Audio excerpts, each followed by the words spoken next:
Today we talk about how can you enable this sign or know how you can do that on your TeamViewer app.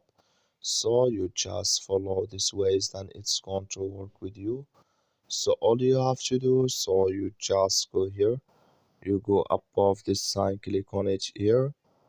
So then it's going to show for you a list like this. Then all you have to do next, you just go down here, so you keep going down, come here to temporary here, save connection passwords, click in this sign here.